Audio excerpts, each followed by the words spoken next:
atas dasar ini uji publik ternyata banyak resistensi di masyarakat, maka nanti pemerintah baru, saya meyakini pemerintah baru ini akan jauh berpihak kepada masyarakat bawah. Jadi itu Mas Dedi, dalam pandangan saya adalah bahwa harusnya pemerintah sudah nggak perlu lagi tumpang tindih seperti itu, membuat kebijakan cukai sudah dikenakan ya dengan asumsi bahwa itu akan mengurangi rokok, dan yang lainnya kan prasyarat-prasyarat selama ini kan sudah dikeluarkan juga melalui yang disebut Perda Kawasan Tanpa Rokok. Kalau dari IHT-nya sendiri tentu dengan pengaturan ini, larangan penjualan eceran ini akan berpengaruh kepada IHT, ya kan, maka otomatis industri-industri itu akan melakukan rasionalisasi, pengurangan karyawannya atau malah pemecatan PHK besar-besaran terhadap itu petani tembakau. Nah, petani tembakau di Indonesia ini jumlahnya cukup besar Mas, dari data yang selama ini beredar itu hampir 700.000 kalau nggak salah ya, lebih Mas, yang hidup dari rokok dan itu sekitar 26 juta itu.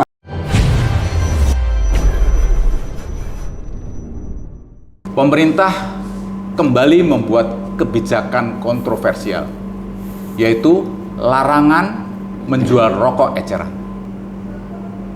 Untuk itu kita akan membahas bersama seorang pengamat kebijakan publik dari Universitas Trisakti Jakarta, yang juga sekaligus Ketua Umum Forum Kebijakan Publik Indonesia. Pak Trubus, apa kabar? Sehat Mas. Kenapa ya pemerintah ini suka sekali bikin kebijakan-kebijakan yang meresahkan masyarakat? Iya, karena pemerintah belakangan ini memang melihat potensi-potensi untuk pemasukan negara ya. Jadi dalam ini penerimaan negara sebagai tulang punggung pelaksanaan pembangunan di Indonesia. Nah, karena itu kewajiban para penyelenggara negara termasuk dalam elit-elit pejabat kita itu memang punya tugas ya. Salah satunya adalah mencari sumber-sumber penerimaan negara selain pajak. Pajak yang selama ini ada, pajak bangunan, pajak tanah dan sebagainya. Tapi didorong untuk mencari sumber-sumber pemasukan yang lain. Salah satunya adalah mengenai pemasukan dari masyarakat kategori berpenghasilan rendah, BR, termasuk juga pedagang-pedagang kecil, kelontong, pedagang asongan, yang memang selama ini sangat dalam tanda petik tak tersentuh soal pajak-pajak yang ini gitu, yang menurut pemerintah, pandangan pemerintah itu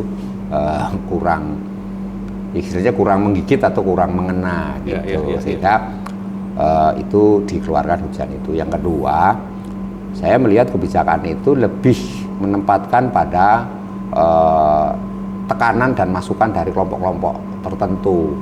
Jadi ini yang dalam teori kebijakan publik, sebuah kebijakan bisa tercipta, bisa terjadi oleh karena adanya kelompok-kelompok mungkin vested interest gitu ya, yang punya link atau punya jalinan dengan birokrat. Nah, sehingga kemungkinan ini bisa terjadi pada aturan yang berlaku di dalam PP 28 itu yang banyak menimbulkan masalah. Nah, diantaranya masalah mengenai cukai untuk bahan pangan olahan, kemudian cukai untuk rumah, untuk segala macam lah, termasuk konser-konser, itu semuanya dikeluarkan karena ujungnya sebenarnya untuk mencari sumber pendanaan bagi pembangunan Indonesia, pendanaan APBN. Yang ketiga, selama ini kebijakan itu sangat minim kajian. Jadi tidak melibatkan istilahnya partisipasi secara luas. Nah, harusnya kebijakan itu yang baik atau yang ideal itu adalah melalui proses-proses partisipatif, di mana di dalamnya ada aspirasi-aspirasi dari publik, karena ini kebijakan publik, baik melalui masukan-masukan melalui forum-forum yang sudah ada di komunitas-komunitas publik, maupun melalui lembaga-lembaga institusi-institusi publik yang selama ini juga di mana publik sering menyampaikan, misalnya melalui LSM misalnya, atau lembaga-lembaga yang memang punya kaitan langsung ya melalui ormas misalnya, baik ormas kesukuan, ormas agama. Nah, tetapi pemerintah ini rupa-rupanya minim Mas dalam hal soal ini apa namanya buat kebijakan, sehingga yang terpenting adalah mereka itu mengeluarkan kebijakan dalam konteks untuk ini saja mendapatkan pemasukan, jadi itu saja tanpa mempertimbangkan istilahnya dampak yang akan terjadi ataupun efek domino yang kemungkinan terjadi dari kebijakan itu. Oke Pak, Anda menyebutkan bahwa larangan menjual rokok eceran ini akan menjadi bumerang bagi pemerintah. Itu penjelasannya seperti apa, Pak? Iya, akan menjadi bumerang pemerintah karena apa? Selama ini rokok eceran ini yang beraktivitas atau yang memperoleh manfaat dari jual beli eceran ini adalah para pedagang eceran, baik pedagang kelontong, toko-toko, warung-warung kecil lah ya. Kemudian yang kedua juga pembelinya sendiri juga umumnya masyarakat berpenghasilan rendah gitu ya, yang makanya membelinya eceran ya karena dia hanya menyesuaikan dengan kemampuan ekonominya, artinya cuan yang dimiliki lah kira-kira seperti itu. Uangnya sedikit belinya ya semampunya kan, eceran semampu itu sehingga inilah menurut saya memang kenapa jual beli eceran ini menjadi persoalan yang bersifat jadi pro kontra gitu kan, ketika kebijakan ini dicoba untuk diatur gitu ya. Jadi itu pandangan saya. Yang kedua memang sebenarnya kebijakan seperti ini itu urgensinya itu juga nggak terlalu ini Mas menjadi signifikan gitu ya, karena apa? Karena sebenarnya negara itu punya kewenangan yang lebih, tidak sekedar mencari pajak, tapi bagaimana memberikan perlindungan kepada masyarakat berpenghasilan rendah maupun masyarakat mungkin MPT sebutnya, masyarakat berpenghasilan tanggung juga ada yang perlu juga diberikan perlindungan Mas. Jadi intinya seperti itu. Jadi saya memang melihatnya lebih kepada bagaimana pemerintah itu harusnya menempatkan sisi publik, sisi prioritasnya di situ, terutama masyarakat yang selama ini memang hidupnya dari jualan rokok ini eceran gitu ya. Jadi itu memang jadi bumerang karena apa? Karena ujungnya nanti pemerintah itu, ketika itu saya melihat pemerintah nanti masyarakat ini ya kalau mereka nggak bisa beli, ekonomi nggak jalan, ya pertumbuhan ekonomi jadi ini Mas, jadi mandek itu nanti gitu ya, karena daya beli masyarakat sudah menurun, sementara satu sisi masyarakat sekarang ini dihadapkan banyaknya PHK, sulitnya lapangan pekerjaan juga, karena lihat pertumbuhan ekonomi era Pak Jokowi ini selama 10 tahun itu disampaikan oleh Tempo hanya pertumbuhannya nggak lebih dari 5%. Artinya di sini menyebabkan daya beli masyarakat itu makin hari makin turun, savingnya juga makin kecil gitu. Sementara elit-elit tertentu dengan kekayaan yang berlimpah ruah gitu, tetapi masyarakat bawah ini tanpa ada perlindungan ini, perlindungan yang memadai lah menurut saya, sehingga begitu ada kebijakan yang dikeluarkan itu masyarakat kemudian ada resistensi gitu, apalagi hal-hal yang sifatnya menyentuh kebutuhan dasar masyarakat bawah. Nah, jadi yang ketiganya tentu itu bumerangnya ya masyarakat nanti jadi nggak mau bayar pajak Mas. Oh oke. Iya, itu jadi semacam perlawanan ya? Iya, bukan perlawanan karena tidak mampu untuk bayar pajak buat apa? Ya kan boro-boro bayar pajak untuk makan aja nggak ada, kan gitu. Nah, jadi orang harus ini, contoh misalnya seorang ojek online, ojek pangkalan yang pernah saya wawancarain itu sehari cuma dapat maksimal 75.000. Nah dengan uang 75.000 itu sehari untuk kasih makan keluarga, untuk macam-macam, untuk sementara namanya motor itu juga harus diservis ya kan, mungkin masih harus di kredit juga, harus kebutuhan-kebutuhan yang lainnya, ya mau otomatis bagaimana disuruh membayar pajak, kan gitu, ya otomatis mereka nggak bayar pajak. Nah persoalannya kalau misalnya negara kemudian dalam tanda petik dalam undang-undang pajak itu dibesarkan sanksi mereka sampai ke pidana, Lah kalau orang masyarakat bawah mau dipidana apapun dia tetap aja ini gitu, nggak akan jerah, nggak akan takut. Ya silakan aja dipidana, mau saya mau makan aja nggak ada. Kepepet. Nah, kepepet sudah ada posisi ini kan nggak masuk akal juga Mas. Jadi menurut saya sih ini hal-hal kebijakan seperti itu. Ada sisi lain yang menyebutkan rokok ini kan mengganggu kesehatan. Artinya ada sebuah data yang menyebutkan ada sekitar 70 juta perokok di Indonesia yang aktif. Itu sekitar 5% di Indonesia. Dan banyak data yang menyebutkan bahwa rokok ini mengakibatkan kanker. Nah, apakah sebenarnya dalam konteks positifnya kebijakan tadi itu agar masyarakat lebih sehat dan tidak terkena lah penyakit-penyakit akibat merokok. Seperti itu mungkin nggak Pak Trubus? Ya, kalau secara ini bicara public health gitu ya, kesehatan publik tentu memang rokok ini menjadi salah satu memberi efek buruk kepada kesehatan publik. Itu artinya kepada kesehatan orang per orang. Nah, cuman begini, yang menjadi persoalan itu pemerintah selama ini sesuai Undang-Undang 39 tentang cukai. Nah, mereka rokok-rokok ini sudah dikategorikan sudah dipotong cukainya gitu. Bahkan cukainya setiap tahun naik, dinaikkan. Artinya di situ sudah ada upaya untuk mengalahkan pengendalian cukai. Itu artinya mengendalikan konsumsi kan, pengendalian konsumsi naik terus.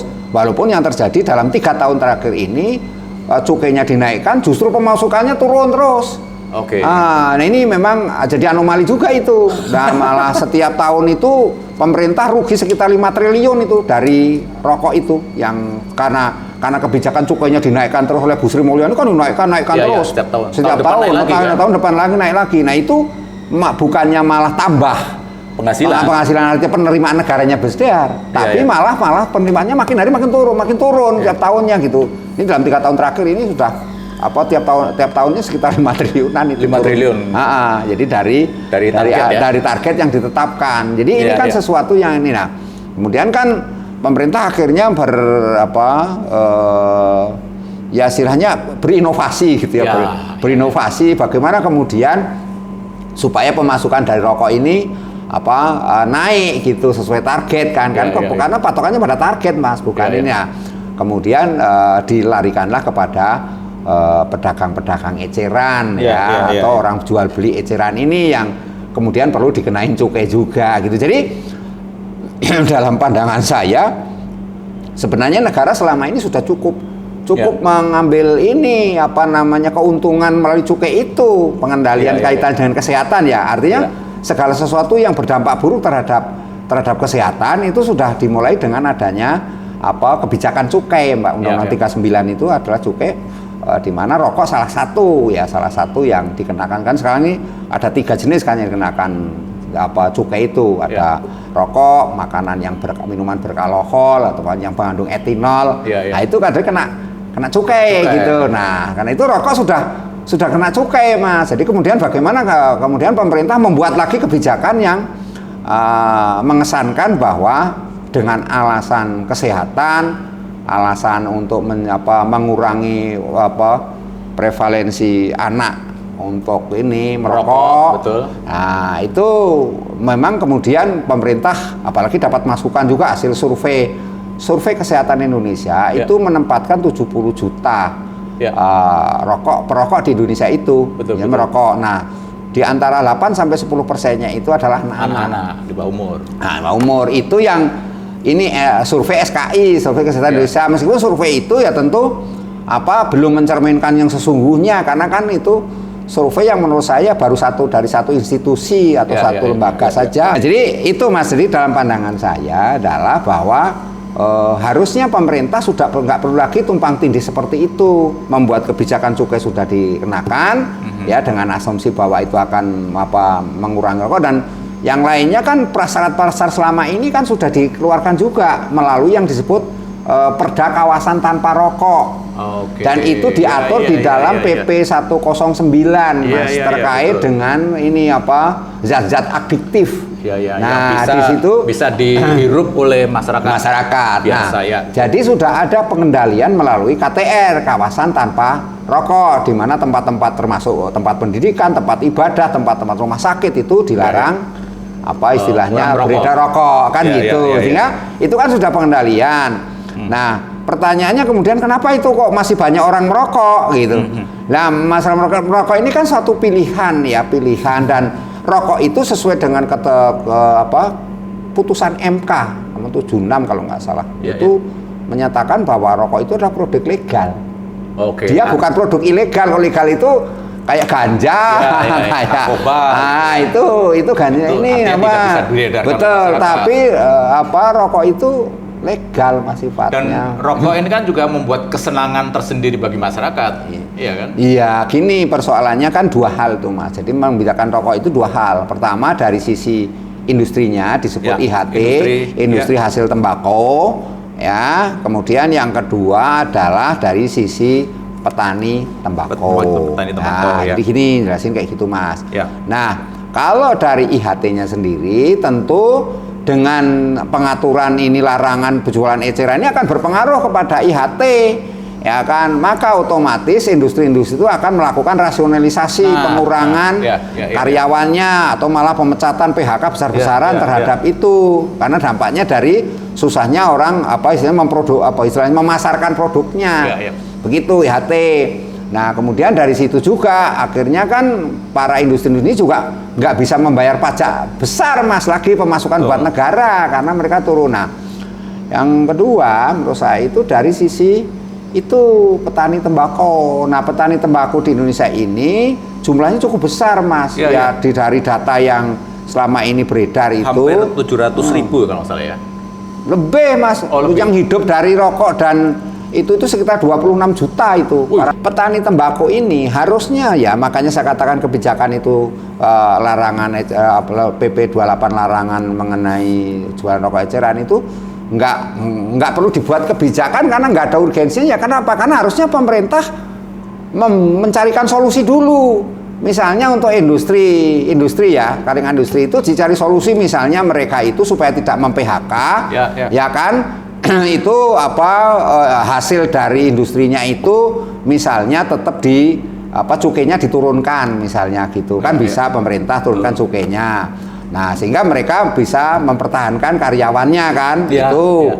Kemudian bisa saja yang dilakukan pemerintah itu sebenarnya bisa memerintahkan kita itu punya BRIN, Badan Riset Inovasi. Ada yang namanya Kementerian Pertanian itu perintahkan dia itu untuk meneliti tembakau itu fungsinya apa?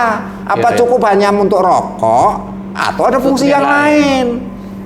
Jadi petaninya itu dilindungi. Kita buat apa punya itu lembaga-lembaga itu yang nggak ini perintahkan itu. Tapi pemerintah nggak mau kan gitu karena ego sektoral kita ini kan ego sektoral antar kementerian lembaga ini kan dahsyat Mas. Jadi masing-masing punya pencitraan sendiri-sendiri, punya misi sakral lah, misi suci sendiri-sendiri. Dan tidak mau mendengarkan masukan. Iya Mas Mani. Nah kemudian kedua, tembakau ini untuk petani tembakau ini harusnya menurut saya dia carikan dulu solusinya. Misalnya apa dia disuruh menanam apa padi atau menanam pokoknya kaitan dengan pangan, jangan menanam tembakau. Kan bisa seperti itu dengan dikasih subsidi, dikasih bahan apapun, kebijakan-kebijakan yang sehingga mereka bisa hidup. Daripada kita tiap hari mikirin impor beras terus karena impor bahan pangan udah itu mereka dipertanikan aja berang ke sana diubah gitu. Petani jadi padi baru pada kita mikir ada kebijakan food estate segala untuk apa itu aja di ini kan gitu loh. Jadi petaninya ini dialahkan aja sana ke sana sehingga itu sekaligus menyerap tenaga kerja. Menyerap tenaga kerja menghidupi mereka dari sisi ini ekonomi keluarga gitu loh masih. Jadi ini yang menurut saya itu dicari solusi dulu, baru nanti kebijakan ini dikeluarkan, gitu loh. Jadi kalau ini dikeluarkan kalau kondisinya karena selama ini toh sudah ada kebijakan cukai, ngapain juga dikeluarkan lagi kan gitu.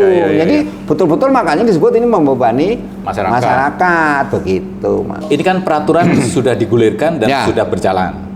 Mungkinkah dengan mendengarkan mendengarkan masukan dari masyarakat kebijakan soal larangan jualan rokok eceran ini bisa dianulir? Dua hal itu, Mas. Pertama, karena ini berusaha PP, ya. Oke. Pemerintah, dalam hal ini pemerintah harus hati-hati. Saya melihat karena ini banyak sekali korbannya. Nah, kalau korban, kebetulan kita negara hukum, Mas. Ya. Jadi saya khawatir PP ini akan diajukan ke MA, Mahkamah Agung, di judicial review. Kalau itu yang terjadi bisa mentah itu, Mas. Karena kan teori yang dipakai itu mesti kalau orang hukum itu adalah teori cost and benefit. Jadi cost-nya lebih besar daripada benefit yang didapat, ya otomatis aturan hukumnya biasanya berpihak kepada ini masyarakat bawah, Mas, gitu. Jadi ini putus, kalau ini banyak menjadi korbannya banyak, otomatis saya percaya bahwa keadilan hukum jalan, Mas, di situ, gitu. Ini kan artinya PP ini jadi bisa tanda petik bisa dimentahkan, jadi masyarakat harus aktif untuk mengajukan judicial. Dan sudah ada, Mas, sudah ada yang majukan ke sana, udah sedang dirunding-runding itu sudah ada. Nah, yang kedua itu apa namanya, penundaan dulu. Jadi ditunda pengaturan ini sementara disuspend dulu. Mirip tapera. Mirip tapera, itu ditunda dulu sampai menunggu masyarakat siap. Dan karena itu PP ini perlu direvisi lagi, gitu. Jadi atas dasar ini uji publik ternyata banyak resistensi di masyarakat, maka nanti pemerintah baru, saya meyakini pemerintah baru ini akan jauh berpihak kepada masyarakat bawah. Karena apa? Dua hal. Yang pertama bahwa kepemimpinan baru ini lebih menekankan kepada ini ekonomi, kemandirian ekonomi. Saya lihat itu arahnya. Nah, ekonomi kerakyatan. Yang kedua, secara politis, kebetulan partai yang berkuasa ini adalah partai Gerindra itu nomor 3, bukan partai nomor pertama urutannya. Jadi dia tetap saja harus berjuang keras untuk mempertahankan agar partai ini mendapat simpati dari konstituen, kan gitu. Nah, siapa konstituennya? Ingat, Gerindra bukan partai yang seperti PKS yang punya masa khusus, Mas, yang punya pecintanya militan, atau PDIP yang punya militan. Betul. Nah, itu. Gerindra bukan, Mas, bukan partai seperti itu. Dia partainya lebih terbuka. Dengan dalam posisi Prabowo sebagai presiden, kemudian Gerindra masih di nomor 3, pasti ambisinya dia harus menjadi nomor 1. Nah, untuk menjadi nomor 1 caranya apa? Ya, dukungan dari publik, ya masyarakat bawah, karena memang masyarakat kita ini kan piramid terbalik, Mas. Semakin ini kan bawahnya makin besar. Kalau kecilnya kan kecil, kan gitu. Pak Prabowo juga artis sebagai presiden juga berpikir untuk terpilih lagi di periode kedua 2009. Itu kan harus menanam dulu, Mas. Nggak ketuaan Pak Prabowo. Iya, sudah tahu. Paling nggak kan Gerindra ada orang yang secara ini mungkin nggak Prabowo, tapi paling nggak Gerindranya lah.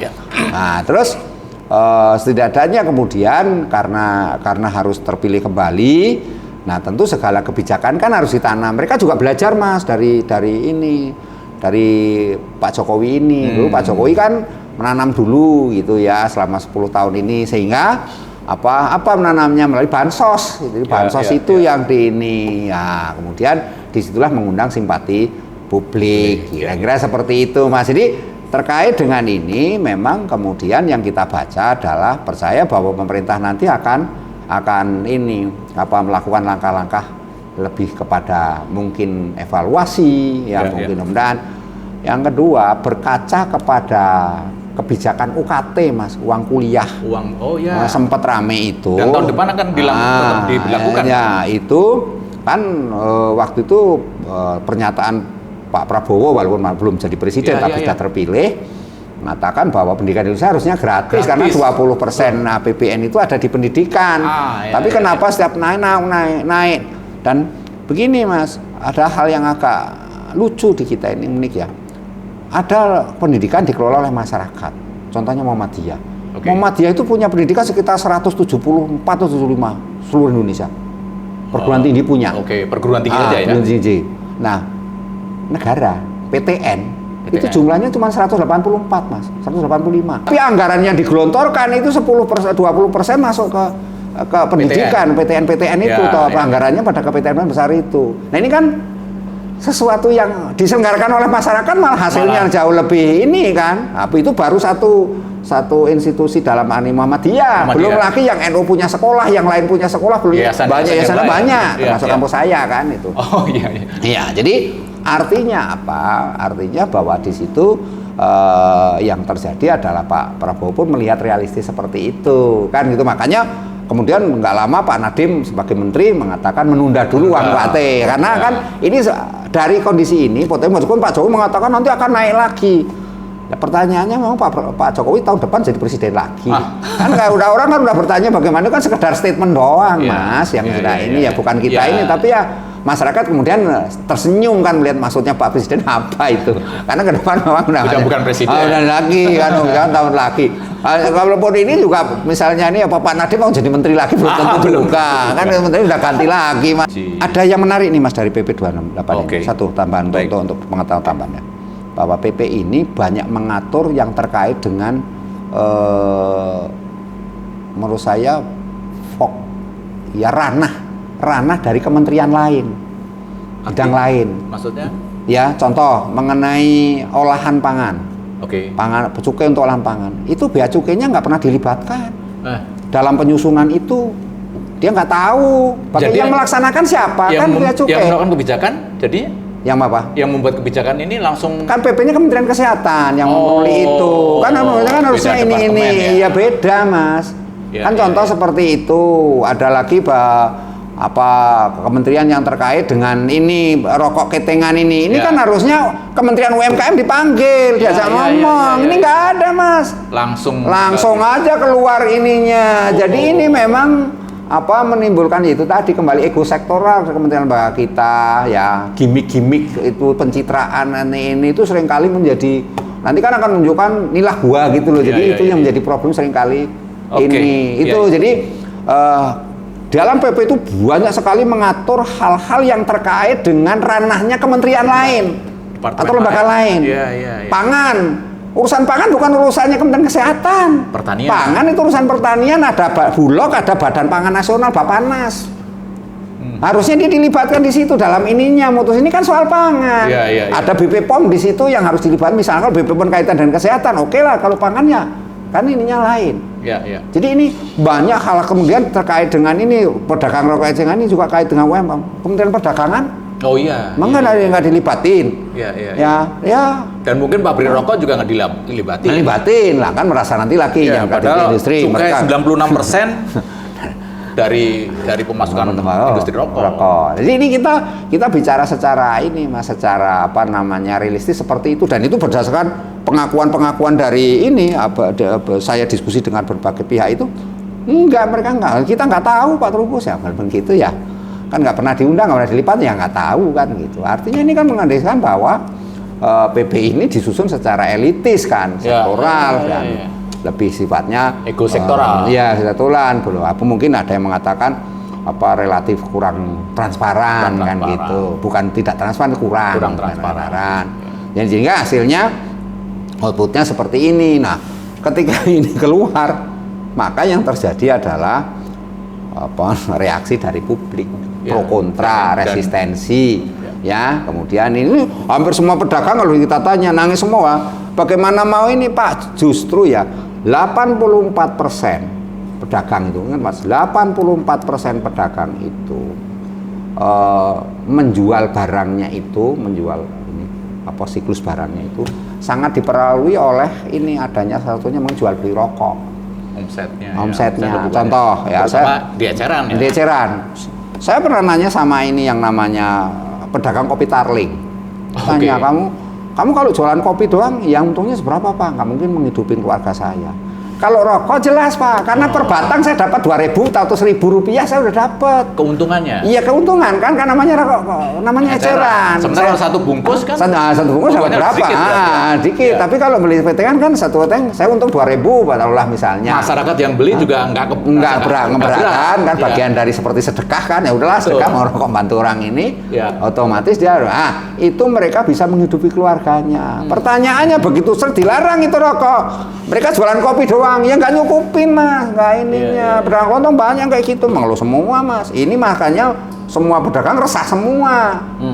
Ya karena resah secara pedagangnya, resah juga secara UMKM-nya, begitu Mas. Jadi UMKM sementara ini sudah tahu bahwa penyerapan tenaga kerja di UMKM sektor itu cukup tinggi, kan itu. Sementara tidak ada solusi bagi mereka. Kalau mereka misalnya stop PHK, saudara nggak bekerja, berarti saudara harus dicarikan pekerjaan lain. Pemerintah kewajiban pemerintah. Undang-Undang Dasar 45 bunyinya begitu, Mas. Pasal 28 itu bunyinya begitu, hak untuk dapat pekerjaan itu urusan pemerintah. Kalau memang negara nggak ada, ya udah, Undang-Undang Dasarnya direvisi kembali. Oke. Saya melihat ini aturan sudah jadi. Kalau maupun diterapkan, itu saya menyarankan supaya bertahap. Artinya bertahap itu ya perlu melihat tahapan kebijakan. Jadi tidak langsung ujuk-ujuk langsung dipaksakan diterapkan.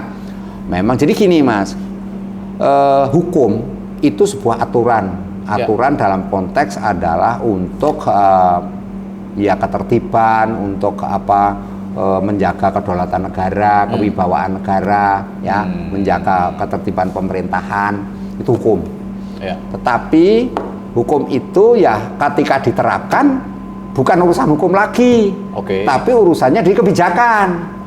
Ketika kebijakan itu bisa saja hukumnya itu ngalor Mas aturannya, tapi kebijakannya bisa selatan. Karena kan ada force major ngidul bisa, kemana bisa, belok bisa Mas. Tergantung yang mau punya political will penguasanya. Ini kalau nggak mungkin diterapkan. Contoh Pasal 39 tentang asuransi yang rame itu tentang asuransi motor mobil wajib itu.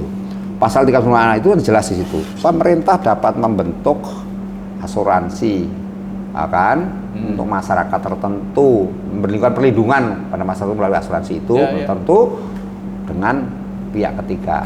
Kita sebut tripartit, perusahaan tripartit. Dan itu kan menjadi tidak wajib kan ya. Nah, sekarang ini kita omong bedah orang hukum. Nah, ini pasalnya bunyi begini, selesai kan? Kan kita orang kebijakan mikir gimana? Dapat itu artinya kan pemerintah bisa iya bisa enggak. Kan itu lihat situasinya. Asuransi, pertanyaannya masyarakat sudah dapat asuransi belum? Masyarakat kan sudah membayar asuransi Mas selama ini. Beli motor baru, asuransi STNK, motor SKN, ini panjang STNK juga udah dapat. Udah bayar. Pertanyaannya pemerintah dapat apa? Masyarakat dapat apa? Kita membayar ke Jasara Harja. Pernahkah Jasara Harja melaporkan kepada kita yang membayar ini dikasih ini loh amun? Apa kita nunggu kecelakaan tabrakan dulu baru dapat? Kan nggak mungkin. Ini kan asuransi. Sementara sisi lain, asuransi lain selama ini namanya asuransi itu di awal janjinya muluk-muluk, pada saat klaim setengah mati. Sesuai yang tertulis di polis saja itu tertulis, kadang-kadang ditambahin lagi Mas. Nggak supaya apa? Ujung-ujungnya supaya duitnya nggak cair. Supaya susah. Nggak cair. Nah itu persepsi asuransi sendiri di publik kan masih ini Mas. Ini kan perlu dibenahi misalnya itu ya. Masyarakat tertentu, kata-kata masyarakat tertentu itu sopo? Orang bicara publik sama masalah tertentu itu berarti pemilik kendaraan. Pemilik kendaraan ada dua. Pemilik kendaraan roda 4, pemilik kendaraan roda 2. Roda 4 ini terbagi lagi. Ada yang CC-nya 1000, ada yang CC-nya 2000. Ada yang 3000. Ya kan, pokoknya yang 1000, 2000 ke atas. Nah, selama ini kan bajaknya beda ini. Kemampuan orangnya juga beda yang punya ini sama ini. Nah, apakah ini mau disamakan semua? Kan nggak mungkin. Tuh, motor itu ada dua, ada motor 100 cc yang namanya motor Mio, yang namanya motor Beat atau apa. Ada motor yang namanya 250 cc yang gede-gede yang bukan moge, mereka itu yang menemui jalan raya sekarang kan gini-gini. Itu aja SIM-nya dibedain Mas, itu kan SIM-nya beda. Nah, sekarang pertanyaan itu bukannya SIM akan dibikin beda ya? Ya memang sudah beda sekarang, udah beda. Nah, sekarang pertanyaannya adalah bagaimana asuransi mereka? Kalau saya boleh itu silahkan Anda terapkan. Saya di DPR silahkan terapkan.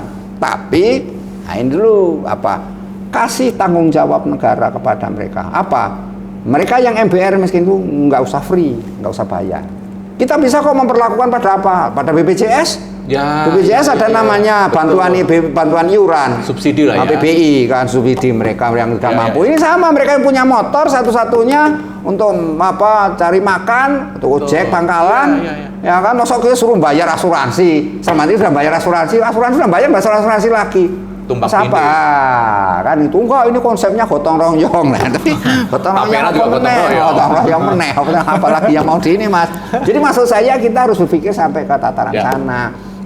Kalau gitu, kenapa enggak kita pemerintah beri penguatan aja kepada yang namanya jasara harja? Kita menyebutnya TPL, tripartite itu, liability, tanggung jawab yang lain. Sekarang siapa itu? Kan nggak dijelasin di situ. Apa itu perusahaan asuransi yang sudah ada itu? Oke. Atau pemerintah mau bikin lagi asuransi untuk nampung itu dana itu? Kan itu pertanyaan yang nggak mudah dijawab, Mas. Kalau ada yang ada udah jasara harja, kita kuatkan aja jasara harja, selesai. Betul. Ngapain pakai TPL? Kan gitu. Masyarakat begitu. mungkin juga tidak resah karena oke. sudah rutin. Tapi dia berdalih, Mas, sekarang. Wah, enggak. Yang dimaksud itu, Pak, katanya. Jadi itu kalau jasa harja urusan kecelakaan. Ini urusannya adalah barangnya, Pak, motornya. Oke, sekarang jadi motornya. Ya, Pertanyaannya, itulah. Oke, saya naik motor, nabrak motormu, bres. Terus pihak ketiga yang suruh tanggung jawab. Saya tanyakan, bagaimana klaim pihak ketiga ini ininya mau mengklaim kepada pihak ketiga kalau misalnya spion saya pecah? Oh enggak, itu harus ini. Ujung-ujungnya ada prasyarat-prasyarat lagi yang harus ada lapor polisi, ini. Nah ininya lagi spion satu pecah kan. Sementara kita bikin prosesnya harus birokrasi ke sana kemari, harga spion harganya tak seberapa. Iya. Kan otomatis berarti lebih banyak kosnya kemarin dari dapat spionnya. Ujung-ujungnya belum tentu bisa cair lagi, nanti alasan terus, wah ini masih kurang lagi. Sama ini yang kaitan eceran ini akan dampak ada efek domino yang nggak dipikir pemerintah. Apa itu? Akan terjadi sweeping kepada pedagang-pedagang itu. Kan ambilin mereka yang ini. Lebih parah lagi itu akhirnya mereka ujung-ujungnya enggak, kamu nggak sweeping. Sokokan lagi. Wani piro. Ya, sokokan uang lagi. Kan semuanya kayak gitu. Iya. Karena nanti atas nama ini atas nama saya pegiat anti rokok, saya atas nama ini Anda melakukan sweeping. Loh. Terus sementara mereka yang ngusulin nggak ngasih solusi, dia cuma ngusulin doang. Ya kan, dalam ini usulan oleh pegiat anti rokok mengusulkan supaya dibuatlah aturan pengerang eceran. Tapi dia sendiri nggak memberikan solusinya gimana. Baik. Terima kasih Pak Trubus Sama-sama. atas dialognya.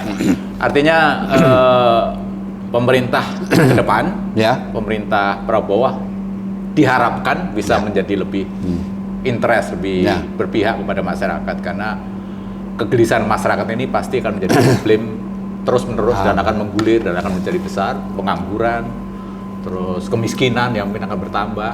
Ini akan menurut saya akan mengganggu dan mestinya pemerintah itu menyejahterakan rakyat, tapi malah bisa disebut sebagai pemerintah memiskinkan rakyat. Demikian dialog saya dengan Pak Trubus, pengamat kebijakan publik dari Universitas Trisakti Jakarta dan juga sekaligus Ketua Umum Forum Kebijakan Publik Indonesia. Semoga dialog ini bermanfaat. Sampai jumpa lagi.